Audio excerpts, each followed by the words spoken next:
Hey everybody, welcome to another action-packed, exciting episode of Scotty's Record Shopping. Before we get into yet another record roulette, I want to say hello. We did get a few new subscribers, so welcome to the silliness that this channel is. I say it every video, and I don't care. I appreciate each and every one of you. I really sincerely do. So thank you for jumping on board. Okay, so I won't explain what this is about too many more times. I did it for the first one. I'll do it now.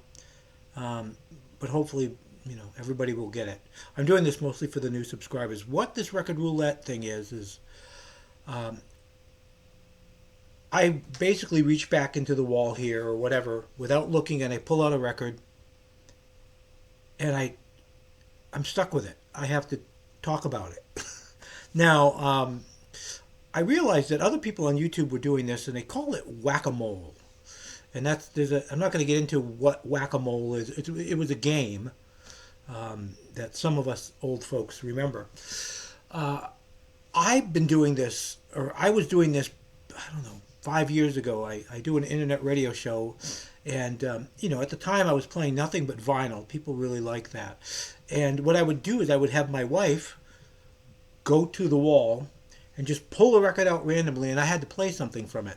Whether it worked with the format of the show at that particular format or whatever, it just happened. And the other part of it that was really funny was my wife was a very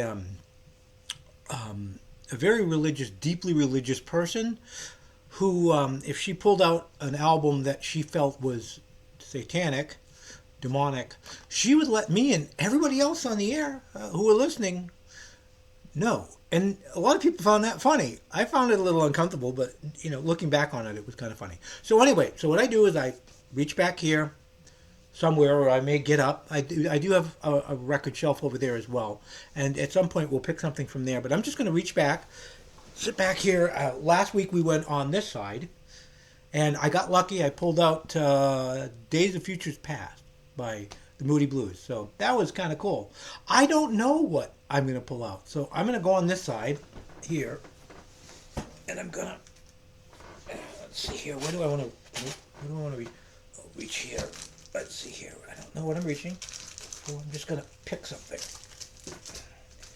There we go. Pick it. Okay, kids. I'm going to look at it. Oh, God. Okay, so my uncool factor has just increased rapidly. Last week was kind of cool. Most people like the Moody Blues. We're going to get cheesy.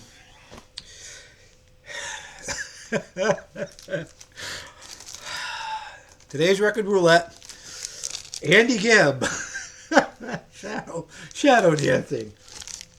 Ooh, but you are jealous. You need to be jealous of me.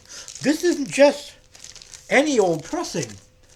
This is a promotional pressing, which means this is on RSO Records. This came out in 1978, by the way. His second album. Yes, it is. This is a white label promo. Ooh, don't you want it? Look at that thing. Anyway, and it is in great shape. Yeah. Anyway, 1978, his second album. I mean, it's a good thing I know about this album.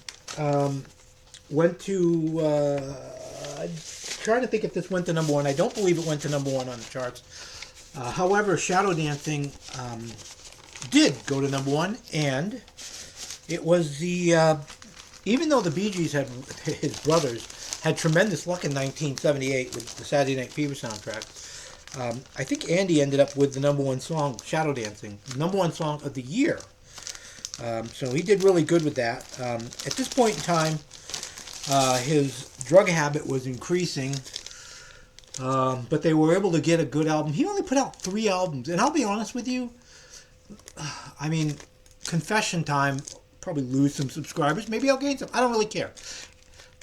His albums were not that bad. They were atypical pop, disco-y music of the time, but they were really well done, well-written albums. Even his third album, which didn't get as much success as the first two, did really well. But this had Shadow Dancing and 2 other singles off of it. An Everlasting Love, which was a top 10 hit, and what is it? Our Love, Don't Throw It All Away. I don't know why I'm looking down at this. I'm visually impaired. I can't see. I'd have to go like this. Oh yeah, it's anyway. But yeah, so Record Roulette number 2, Andy Gibb, and Shadow Dancing. Yeah, you know what? It's music, and it was the music of my childhood. I don't care. Shame me if you must. Disown me. Just don't unsubscribe. Speaking of subscriptions and subscribing and all that stuff, please like and subscribe. It really mean a lot to me. I'm trying to get this channel growing again. I was around at the very beginning of the VC, and oddly enough, I left about the time when vinyl really picked up in the mid, you know, 2015, 2016. That was about the time I left. I was just I needed to move on. And then I came back about 3 months ago, and I've been trying to just see what would happen. And we've gotten about 100 new subscribers to the channel over the last month or so. So I can't complain. You guys still want to hear me ramble, which is really nice. But anyway, and I appreciate it. I said that already, but I do. Please like, please subscribe, please share with your friends. Let them know that Scotty's Record Shop is back in town and back in business, okay? I'll be back in a couple days with an album you should know about. I should think about what that album is, shouldn't I? I haven't decided yet. But anyway, until next time, everybody, peace and love.